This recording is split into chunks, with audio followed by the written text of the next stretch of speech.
자, 오늘 우리에게 주시는 하나님의 말씀은 시편 8편 4절부터 8절까지 말씀이 되겠습니다. 시편 8편 4절부터 8절. 자, 다 피셨으면 우리 한번 같이 읽어보겠습니다. 시작. 사람이 무엇이기에 주께서 그를 생각하시며 인자가 무엇이기에 주께서 그를 돌보십니까? 주께서 그를 하나님보다 조금 못하게 하시고 영광과 존귀로 관을 씌우셨습니다. 주께서 그로 주님의 손으로 지으신 것을 다스리게 하시고 만물을 그의 발 아래 두셨으니 곧 모든 양떼와 소떼와 들짐승과 하늘의 새와 바다의 물고기와 물길 따라 다니는 것들입니다. 아멘. 자, 오늘 이 시편을 기록한 다윗은 하나님께서 창조하신 이 아름다운 세계를 바라보면서 그 온 우주 만물에 나타난 하나님의 능력과 영광, 그리고 그 만물에 드러난 하나님의 아름다운 솜씨를 찬양하고 있습니다.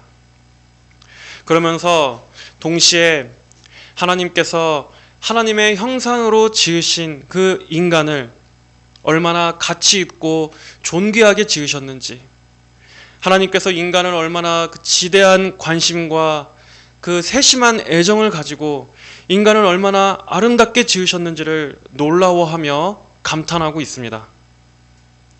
성도 여러분, 우리는 하나님에 대해서도 잘 알아야 하지만 또 우리 인간에 대해서도 잘 알고 있어야 합니다. 왜냐하면 우리 인간이 도대체 어떠한 존재인지, 우리 인간이 무엇인지를 모르면서 하나님을 안다고 말할 수 없기 때문입니다. 인간이 얼마나 비참한 존재가 되었는지를 알지 못하면 우리를 그 비참한 상태에서 구원해 내신 하나님의 그 은혜가 얼마나 위대한 은혜인지도 알 수가 없습니다. 우리는 칼빈이 말했던 하나님을 아는 지식과 인간을 아는 지식은 서로 엮여 있다, 서로 깊이 결합되어 있다 했던 그 말대로 하나님을 아는 것과 우리 사람을 아는 것, 이 두 가지 모두가 다 중요하다는 것을 아셔야 합니다. 하나님을 바로 알수록 우리 인간이 어떠한 존재인지를 더 잘 알게 되고, 또 우리 인간을 깊이 알수록 하나님은 어떠한 분이신가 하는 것이 더 명확하게 대비되는 것입니다. 이 세상에서도 도대체 우리 사람이란 존재가 어떠한 존재인가 하는 것을 규정하기 위해서 많은 시도들이 있어 왔습니다. 항상 인간이란 무엇인가 하는 이것이 궁극적인 질문이었습니다. 철학에서도 또 사회학에서도 심리학에서도 그리고 정치에서도 종교에 있어서도 예술에 있어서도 사람들은 인간이란 대체 무엇인가 하는 답을 찾기 위해서 많은 연구를 하고 분석을 하고 또 그렇게 나름대로의 다양한 정의와 규정들을 해왔었습니다. 하지만 인간 자체에만 집중을 하게 되면 그게 뭐가 됩니까? 바로 그게 인문학입니다. 인문학은 물론 우리 인간에 대한 여러 가지 깊은 통찰을 주기도 하지만 그럼에도 여전히 인간이 무엇인가에 대한 답을 명쾌하게 줄 수는 없습니다. 왜냐하면 인문학은 우리 인간을 기준으로 해서만 설명하기 때문입니다. 인간을 시작점으로 잡고 인간으로부터 출발해서 인간이 무엇을 느끼고 어떻게 행동하고 어떠한 의미를 지니고 있는가 하는 것을 바로 인간 안에서 찾으려고 하고 있기 때문입니다. 그것이 인문학의 한계입니다. 그래서 해답도 우리 인간이 만들어내야 합니다. 의미도 내가 찾아야 합니다. 가치도 내가 부여해야만 합니다. 삶의 의미도 내가 발견해내야만 합니다. 하지만 그렇게 해서 답을 발견할 수가 있었습니까? 아무리 인문학이 사람에 대해 말한다 할지라도 결국 인문학은 확신 있게 답을 제시할 수 없습니다. 항상 답은 열려 있는 겁니다. 앞날은 알 수 없고 우리는 계속해서 알아가야만 하고 발견해 나가야만 하고 끊임없이 노력해 나가야만 하는 그러한 결론으로 끝날 뿐입니다. 정답을 말해주지 못합니다. 왜냐하면 그것은 하나님으로부터 출발하지 않기 때문입니다. 거기에는 기본 전제가 하나님을 배제하고 있기 때문입니다. 하지만 사람은 우리 인간을 지으신 하나님으로부터 출발하지 않으면 항상 길을 잃을 수밖에 없습니다. 거기에는 항상 반쪽짜리, 부분적인 설명만 해줄 수밖에 없습니다. 여러분, 인간은 하나님에 의해 지음을 받았다 하는 이 대전제로부터 시작해야만 합니다. 진짜 인간의 의미와 존재 이유와 가치를 발견할 수 있는 그 첫 시작은 항상 하나님으로부터 시작해야 하는 것입니다. 또한 우리가 인간을 아는 지식이라고 할 때 우리가 인간이 죄로 인해 얼마나 타락하게 되었는가 하는 것이 물론 중요한 핵심이기도 하지만 우리는 그것을 더 잘 이해하기 위해서는 본래 우리가 어떠한 존재로 처음 지음받았는가 하는 이것을 먼저 알아야 합니다. 원래 사람이 어떠한 존재이기에 우리가 이처럼 타락이 이러한 악한 결과를 가져왔나? 왜 죄가 이처럼 인간을 심각하게 망가뜨렸나? 도대체 인간이 원래 어떠한 존재이기에 지금이 무엇이 문제인 게 되었는가? 이렇게 원래 인간의 첫 상태와 우리의 원래 그 지위를 어떠한 존재인가, 우리가 원래 어떠한 신분이었는가를 알아야만 이 문제를 더 우리가 심각하게 인식할 수 있는 것입니다. 인간이 원래 얼마나 높은 곳에 있었는가를 우리가 알아야 거기에서 떨어진 지금 이 위치가 얼마나 바닥에 있는가를 더 잘 깨달을 수가 있는 것처럼 우리 인간의 원래 상태, 우리의 인간의 첫 지위와 신분을 아는 것은 우리의 타락을 아는 것만큼이나 그보다 더 앞서서 먼저 우리가 알아야 하는 중요한 지식인 것입니다. 인간에 대한 이러한 성경적 이해가 잘못되면 윤리, 사회, 그리고 결정적으로 우리 구원론에 있어서도 모든 것을 다 잘못 해석하게 됩니다. 그리고 그 잘못된 해석은 반드시 해결책 역시도 잘못된 쪽으로 나아가게 될 수밖에 없습니다. 지금 우리가 살아가는 이 현대 시대, 오늘날의 현대 사상에서 바라보는 이 인간은 어떻게 규정합니까? 현대의 자연주의, 이 유물론적인 관점에서 바라보는 인간은 그저 고등한 동물일 뿐입니다. 사람에게 있어서 영혼, 이러한 것들은 없고 인간은 그저 진화의 산물일 뿐이다. 인간의 의식이나 활동이나 이러한 모든 것들도 다 뇌의 활동일 뿐이고 인간은 죽음 이후로는 아무것도 없는 존재다. 사람은 그냥 죽으면 끝이다. 그저 이렇게 인간을 하나의 어떤 물질, 어떤 이러한 물질로만 바라보는 것입니다. 리처드 도킨스가 말한 대로 인간은 그저 이 DNA, 유전자를 운반하기 위한 그러한 도구일 뿐이다. 후대에 우리의 유전자를 남기고 물려주는 이 사용 목적을 다 하고 나면 그 이상은 아무 의미도 없는 그러한 존재가 바로 유물론적 관점에서 바라보는 인간이라는 것입니다. 인간의 삶도 또 죽음도 어떤 옳고 그름과 같은 이러한 도덕적인 기준, 정의에 대한 기준, 그리고 어떤 의미, 이 모든 것들이 아무것도 없이 그냥 생물학적 관점에서만 인간을 이러한 하나의 물질, 생명체로만 건조하게 보는 것이 바로 이 관점입니다. 하지만 여러분, 만약 그렇다면 대체 우리 인간은 무슨 의미가 있습니까? 우리가 살아가면서 삶의 의미를 갖고 또 의지를 갖고 희망을 갖고 하는 이러한 모든 인간의 희노애락들, 이런 것들이 다 무슨 의미가 있을까요? 그냥 내가 죽어서 흙으로 돌아가 버릴 그러한 아무것도 아닌 그냥 그러한 물질, 생명체에 불과하다면 내가 죽는 것이 그저 이 세상에 어떤 종들이 죽는 것처럼, 하나의 짐승이 그냥 이렇게 허무하게 길에서 죽는 짐승 하나가 죽는 것과 다를 바가 없다면 도대체 우리가 여기서 살고 있고 살아가는 나란 존재의 의미가 대체 무슨 의미가 있을까요? 누군가를 사랑하는 것, 또 누군가를 위해 희생하는 것, 또 무엇이 가치 있고 의미가 있는가 하는 것을 추구하는 것, 우리가 다른 누군가에게 서로 사랑하고 함께 관계를 맺으면서 누리는 이 모든 것들은 다 무슨 소용이 있습니까? 모든 게 아무 의미가 없는 겁니다. 그냥 나는 길을 헤매다가 어디 구석에서 죽어버리는 저 개나 고양이의 죽음과 아무 다를 바가 없이 우리 인간은 그러한 존재가 되는 것일 뿐입니다. 또한 실존주의, 이 실존주의대로라면 우리 인간은 어떠한 존재입니까? 실존주의에서는 사람이 자기 스스로 의미를 만들어야 된다라고 말합니다. 실존주의적인 관점에서 우리 인간은 그냥 이 세상에 내던져진 존재입니다. 캄캄한 흑암 속에 아무것도 없는 이 우주 속에 우리는 그냥 갑자기 내던져져 버린 그러한 존재.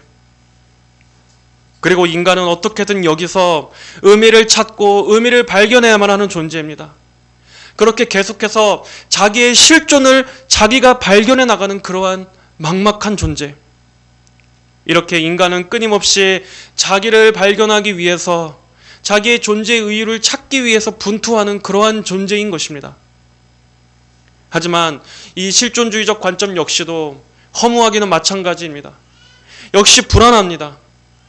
길을 알 수 없고 방황하고 끝도 없이 답을 찾아 헤매이는 그러한 외롭고 고독한 존재. 평생을 나는 누구인가라는 답을 찾아 헤매도 결국에는 끝끝내 답을 얻지 못한 채 생을 마감하는 그러한 아무 의미가 없는 존재이기는 마찬가지입니다. 또 포스트 모더니즘적인 관점에서 바라보는 우리 인간은 어떠한 존재입니까? 포스트 모더니즘이란 가장 쉽게 얘기하면 무언가 딱 정해진 하나의 정답은 없다는 것입니다. 절대적인 것은 없다는 것입니다. 모든 것이 다 상대적입니다. 진리는 다 상대적인 것이고 어떤 하나의 정답이란 없습니다. 너도 오를 수 있고 나도 오를 수 있다. 또 다른 모든 사람들이 다 옳다고 해도 내가 틀리면 그건 정답이 아니다. 다른 사람이 다 틀렸다고 해도 내가 옳으면 그것이 정답이고 바른 것이다. 이렇게 쉽게 얘기하면 자아가 중심, 자기 자신이 모든 걸 정의하는 하나의 답은 없다, 절대적인 것은 없다 하는 것이 바로 포스트 모더니즘의 가장 중요한 키워드라고 할 수 있습니다. 이건 역시도 마찬가지로 허무요, 무질서요, 혼란입니다.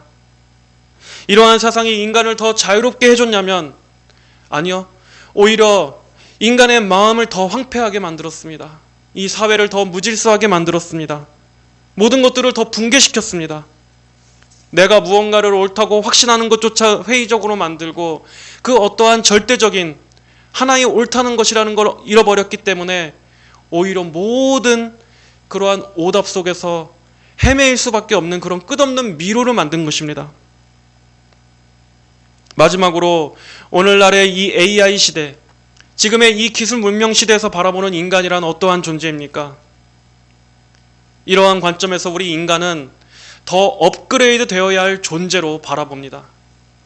이러한 사상을 트랜스 휴머니즘이라고 합니다.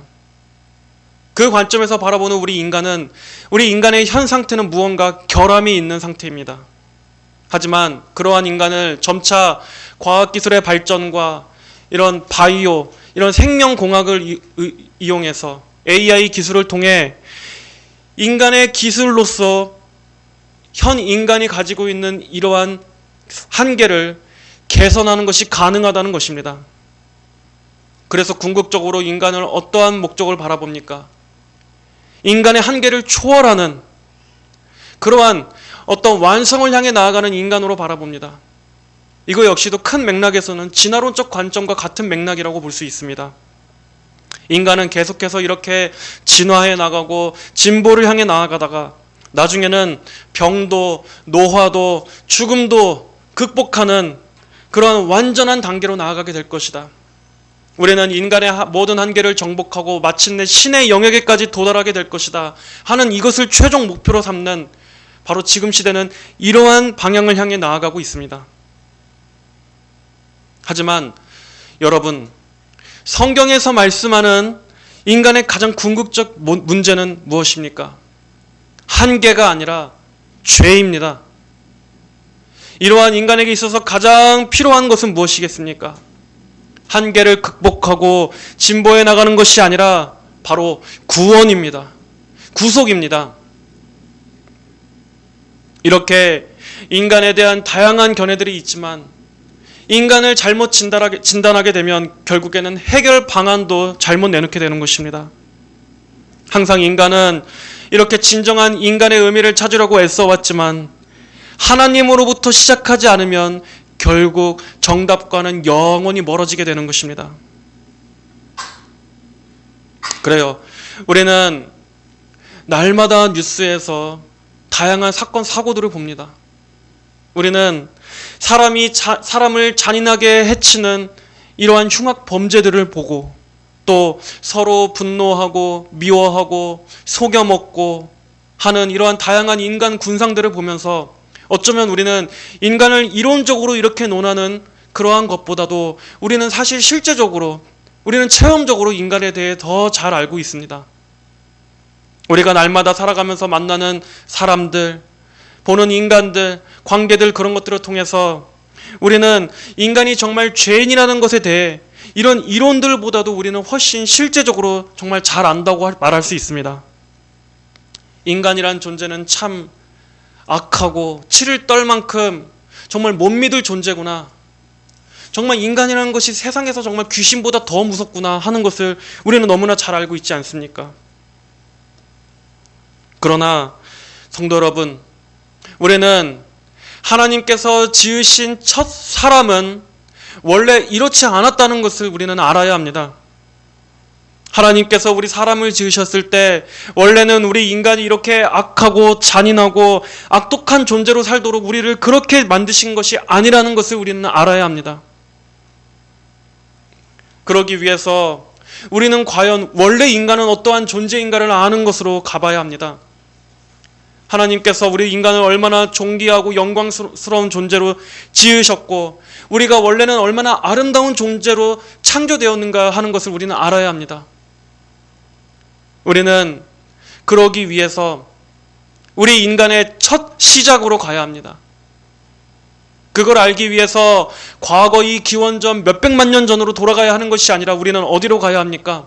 우리는 성경으로 돌아가야 하는 것입니다. 하나님께서 우리 인간이 어떠한 존재인지를 계시해 놓으신 이 하나님의 말씀으로 돌아가야만 합니다. 오직 사람을 지으신 하나님만이 우리 인간을 바르게 정의하실 수 있기 때문입니다. 창세기 1장 26절, 27절을 보면 하나님께서는 말씀하십니다.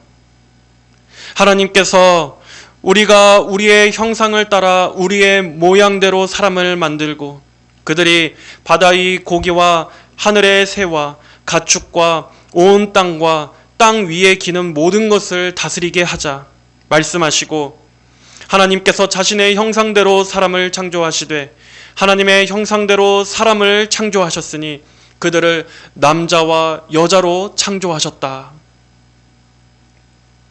우리는 여기에서 아주 독특한 장면을 보게 됩니다. 하나님께서 빛을 만드셨을 때는 이렇게 말씀하셨습니다. 빛이 있으라. 하나님께서는 이렇게 말씀으로 빛을 창조하셨습니다. 땅과 바다를 만드실 때도 하늘의 해, 달, 별들을 만드실 때도 그리고 땅에 기는 모든 동물들과 식물들을 만드실 때도 하나님은 이렇게 만드셨습니다. 그런데 우리 인간을 만드실 때만큼은 다릅니다. 먼저 하나님께서는 무언가 의논하시는 듯한 표현을 사용하십니다. 우리가 우리의 형상을 따라 사람을 만들자. 우리의 형상을 따라 사람을 만들자. 사람을 지으실 때만큼은 이렇게 삼위일체 하나님께서 함께 의논을 하셨다는 것입니다. 이렇게 인간 창조만큼은 다른 피조물과는 다른 하나님의 특별하신 창조가 있었던 것입니다. 다른 모든 피조물들, 짐승들은 하나님의 형상을 담게 지으시지 않으셨지만 우리 인간만큼은 하나님께서 특별한 정성을 들이셔서 하나님을 닮은 존재로 즉 하나님의 형상이라고 하는 그러한 하나님의 인격을 닮은 존재로 우리를 지으셨다는 겁니다. 창세기 2장 7절에서도 말씀을 보면 여호와 하나님께서 땅의 흙으로 사람을 지으시고 그 코에 생명의 호흡을 불어넣으시니 사람이 생명이 되었다. 즉 살아있는 영혼을 갖게 되었다. 이렇게 인간만큼은 아주 독특한 창조를 하셨다는 것을 우리가 볼 수 있습니다. 즉 인간은 단순한 동물이 아니라 이 동물과 같은 수많은 종의 갈래에서 나온 어떤 하나의 종이 아니라 하나님께서 우리 사람에게만큼은 영혼을 주시고 하나님과 교제할 수 있도록 지으신 유일한, 이 땅에서의 유일한 피조물이라는 것입니다. 바로 이것이 우리 인간의 출발점입니다. 사람은 특별한 피조물로 지음받았습니다. 우리는 그냥 갑자기 우연히 이 세상에 내던져진 그러한 무목적의 존재가 아니라 삼위일체 하나님의 특별하고 애정어린 관심 속에서 이 세상의 어떠한 피조물과도 다른 아주 특별한 존재로 창조된 것입니다. 하나님께서는 첫사람 아담을 아주 의미 있게 지으셨습니다. 우리 인간에게 사명과 목적을 주셨습니다. 자, 그 목적은 무엇입니까? 먼저 첫째로 우리 사람은 하나님을 경배하는 경배자로서 우리 사람을 지으셨습니다. 사람의 본분은 하나님을 찬양하고 경배하는 것입니다. 인간은 창조주이신 하나님을 탐구하고 그 하나님을 예배하며 하나님의 지혜와 권능을 경탄하고 찬양하는, 그리고 그것으로서 하나님께서 영광을 받으시는, 우리는 그러한 존재로 지음받았다는 겁니다. 경배자, 예배자, 이것이 우리 사람의 본분입니다. 지금처럼 우리 인간을 추앙하고 떠받들고 연예인들을 마치 우상처럼 닮고자 하고, 그리고 이 세상의 온갖 우상신들을 예배하며 그것들의 찬양과 영광을 올리는 이러한 존재로서가 아니라 우리는 창조주이신 하나님의 영광과 권능을 찬양하도록 지어진, 바로 이것이 우리 본래 사람의 창조 목적 첫 번째 이유입니다. 내가 아니라 하나님을 섬기는 존재로서 지으심 받은. 두 번째로 우리 인간은 하나님의 영광을 반사하는 존재로 지음받았습니다. 즉 하나님의 성품을 반사하는 존재라는 것입니다. 거울이 햇빛을 반사하여 그 빛을 다른 곳에 이렇게 반사하는 것처럼 우리 인간은 하나님의 속성과 성품을 반사하는 그것으로 하나님께 영광을 올려드리는 그러한 존재라는 거예요. 이 하나님의 성품이란 무엇입니까? 하나님의 거룩하심, 하나님의 위대하심, 하나님의 의로우심, 하나님의 선하심, 하나님의 그 은혜와 사랑. 우리는 이러한 성품을 우리도 닮아서 우리의 모든 것을 통해 하나님께서 얼마나 선하고 좋으신 분인가, 그분이 얼마나 위대하고 영광스럽고 아름다우신 분인가 하는 것을 우리 자신을 통해 세상에 증거하도록 이렇게 하나님의 영광을 드러내는 그러한 존재로 지음받은 것입니다.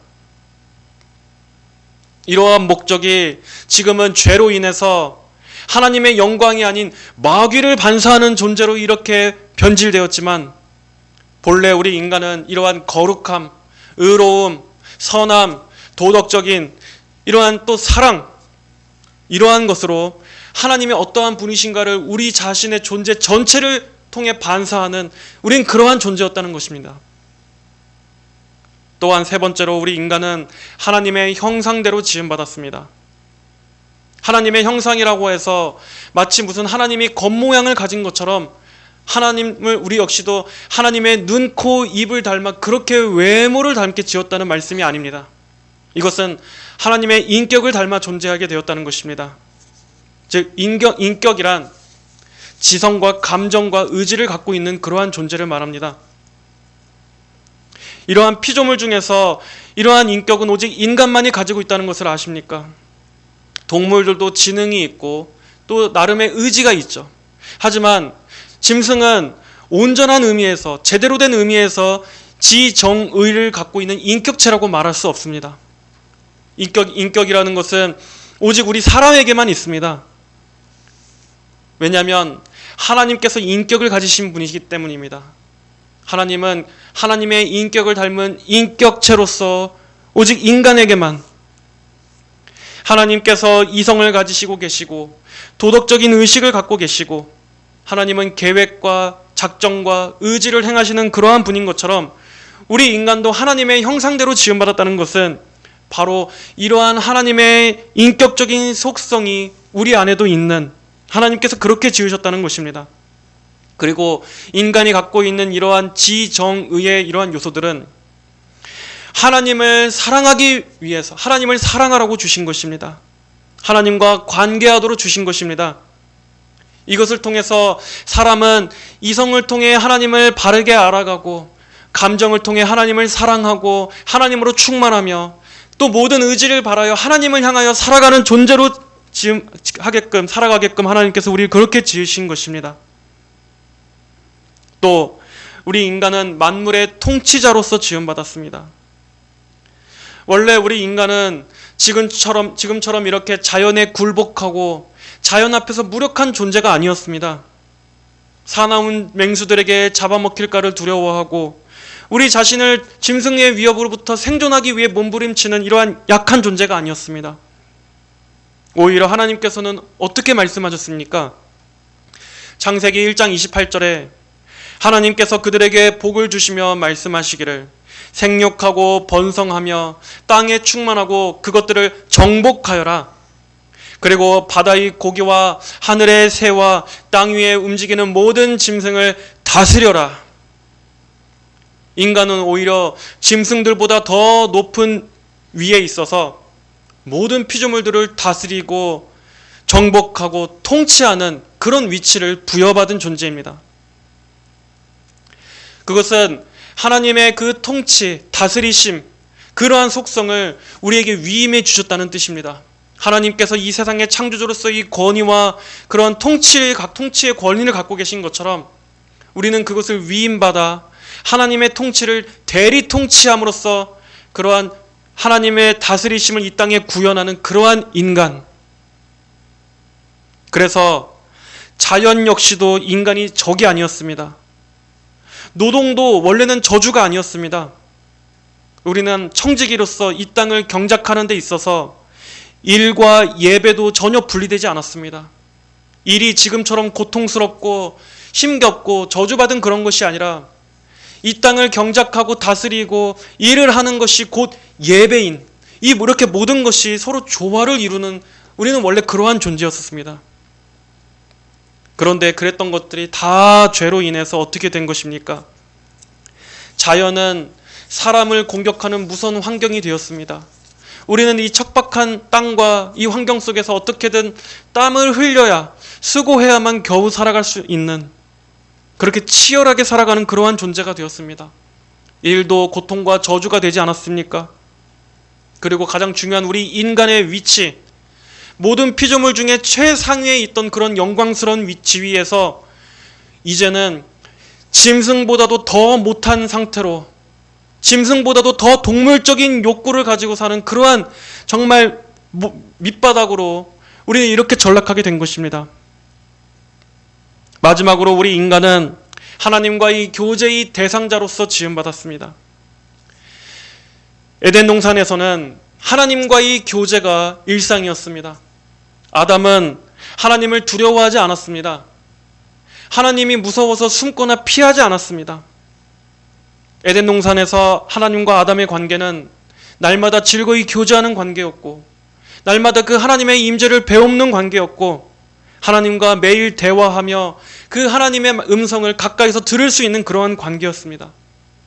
정말 그 사랑이 충만하고 평안이 충만했던, 이것이 인간의 가장 큰 영광이었습니다. 하나님을 알고 하나님과 교제할 수 있는 능력이 온전했던 그러한, 여러분, 바로 이것이 우리 인간의 시작입니다. 하나님께서 사람을 지으신 우리 인간의 첫 모습이었다는 말입니다. 존귀하고 영광스러운 존재, 하나님의 영광을 반사하는 존재, 하나님의 형상을 닮은 지혜롭고 모든 것이 질서가 잡히고 거룩하고 의롭고 바른 존재, 그리고 이 땅 위에서는 하나님의 통치를 위엄받은 왕 같은 존재, 이렇게 왕, 제사장, 선지자로서 이 그러한 직분을 부여받은 것이 바로 첫 아담, 그리고 우리 인간을 지으신 하나님의 목적이었다는 말입니다. 우리 인간은 지금처럼 이렇게 마귀 같은 존재가 아니었다는 말이에요. 이렇게 잔인하고 추악하고 사납고 무서운 존재, 이렇게 망가지고 병들어버린 존재가 원래는 우리는 아니었다는 말이에요. 나까짓거 이 세상에서 없어져봤자 아무 의미도 없어.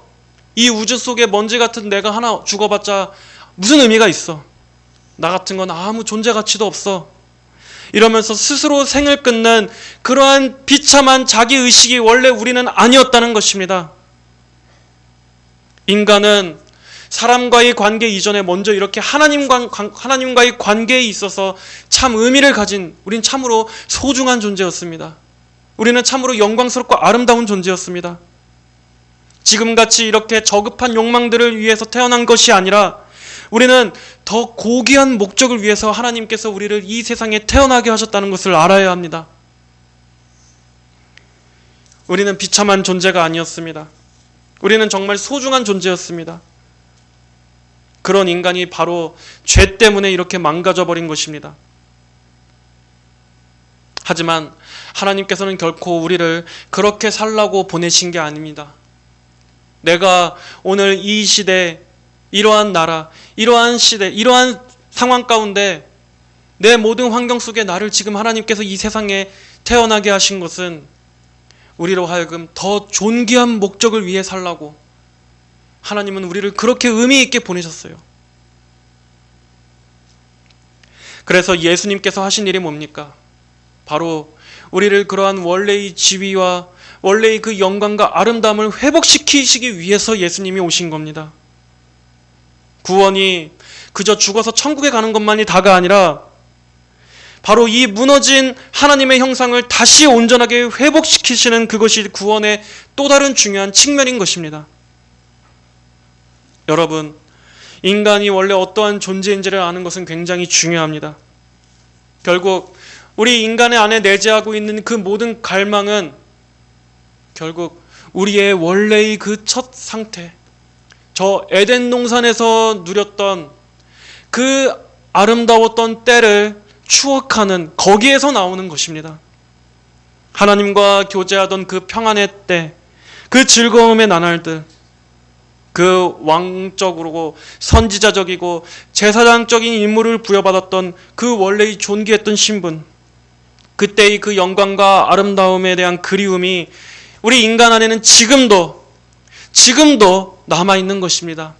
죄로 인해서 그것이 아주 희미해졌다 할지라도 우리는 그 에덴 동산에서의 우리 본성 안에 심겨진 그 그리움, 그 향수를 추억하며 우리가 모든 것을 갈망하는 것입니다.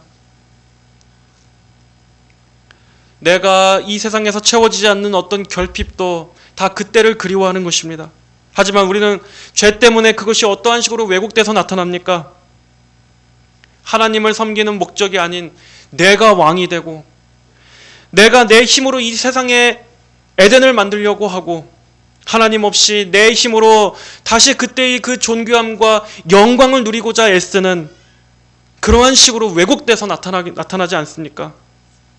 그래서 내가 돈이 많으면 이 내 마음 안에 채워지지 않는 그 영광을 내가 다시 누릴 수 있겠지.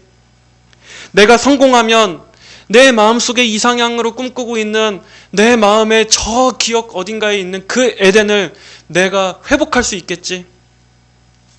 이렇게 하나님과 과거 에덴 동산에서 누리던 그 향수가 우리 모든 사람 안에 깊이 심겨져 있는 것입니다. 여러분, 오늘날 이렇게 인간이 혼란스럽게 된 그 모든 뿌리 안에는 결국 인간이 원래 어떠한 존재였는가를 잊어버린 데 있습니다. 바로 우리가 누구인지를 잊어버린 데 있습니다. 내 삶의 모든 고통, 불안, 막막함, 무의미함, 허무함, 공허함, 결핍, 이 모든 것들은 바로 나란 존재가 원래 어떠한 존재였지 하는 이것을 잊어버린 데 있습니다. 그래서 우리는 성경에서 말씀하는 인간론에 대해 귀를 기울여야 합니다. 우리는 성경이 말씀하는 인간의 첫 시작을 바르게 알아야만 합니다. 그래야 내 자신이 진정 어떠한 존재였는가를 우리는 바르게 배울 수 있습니다. 세상은 항상 두 가지입니다. 인간을 너무 낮추거나 인간을 너무 높이는 것입니다. 인간을 낮추게 되면 우리는 모든 것이 공허하고 허무해집니다. 반대로 인간을 높이면 우리의 영혼은 파괴되고 무질서로 가게 됩니다. 역시 마찬가지로 혼란하게 됩니다. 사람의 바른 위치는 하나님을 경배의 대상으로 섬기는 것입니다. 그리고 우리 인간은 그 하나님 안에서의 나를 발견하는 것입니다. 그것이 하나님께도 가장 영광이 되고 우리 인간 자신에게도 가장 평안하고 행복한 길입니다. 여러분, TV나 대중 매체에서 그렇게 말하는 그러한 병들고 망가지고 마귀적인 인간관에 세뇌당하지 마십시오. 그런 것들에 물들어서 인간을 자기 혐오로 빠지게 만들고 또 헛된 영광에 빠져서 스스로 하나님처럼 되고자 하는 그러한 모든 마귀적인 메시지들에 속지 마십시오. 그런 것들에 의해서 인간을 규정하지 마십시오. 그런 것들로 나라는 존재를 규정하지 마십시오. 여러분은 정말 우연히 던져진 존재가 아닙니다. 여러분은 그냥 막연히 이 세상에 아무렇지 않게 내동댕이 쳐진 그러한 존재들이 아닙니다.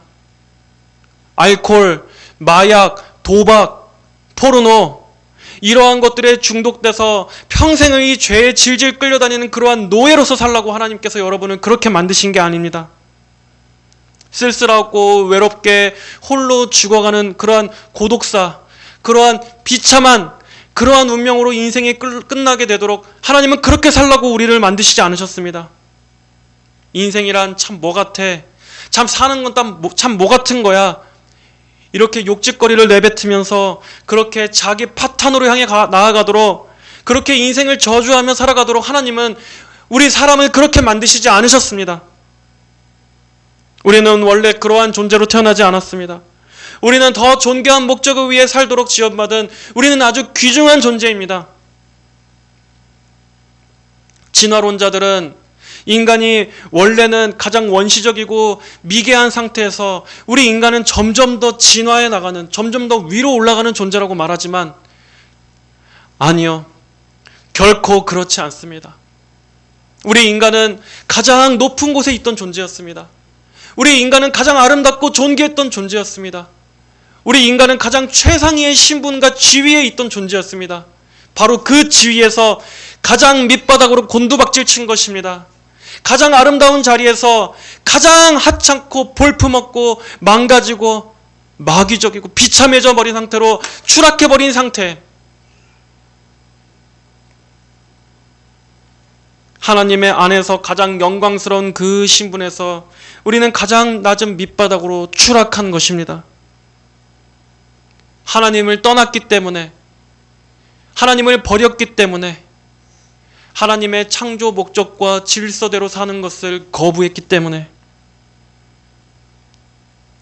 여러분, 우리 사람은 원래 거룩하고 순결하고 의롭고 바르고 복되고 아름답고 우리는 가장 그러한 존귀한 귀한 신분으로 하나님께서 우리를 그러한 존재로 만드셨다는 것을 기억하십시오.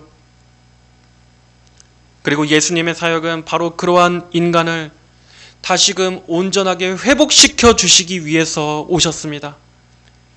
예수님은 바로 그것을 회복시키시기 위해 오셨습니다. 우리 안에 잃어버리고 파괴되어 버린 그 하나님의 형상을 다시 회복시키시기 위해서, 우리를 그 원래의 영광스러운 존재로 다시 새롭게 건설하기 위해서, 그 창조의 영광을 다시 온전케 만드시기 위해, 우리를 고쳐주시기 위해서 예수님은 십자가에 달리신 것입니다. 십자가는 바로 그러한 우리를 다시 하나님과의 사랑의 교제를 나누는 복된 존재로 만들고자 하시는 하나님의 은혜와 사랑의 방편인 것입니다. 우리가 예수님을 믿어야 하는 이유도 바로 여기에 있습니다. 죽어 천국만이 아니라 지금 여기 이 땅에서도 우리들의 그 인생에 있어서도 우리가 원래 가지고 있던 그 하나님의 형상으로서의 그 존귀함을 다시금 회복하고 누리게 하기 위해서 우리는 그렇기 때문에 예수님을 믿어야 하는 것이고, 그렇기 때문에 예수님께 나와야 하는 것입니다. 그것이 바로 하나님의 중요한 구원의 목적입니다. 여러분 자신을 하나님 안에서 존귀하게 여기십시오. 소중하게 여기십시오.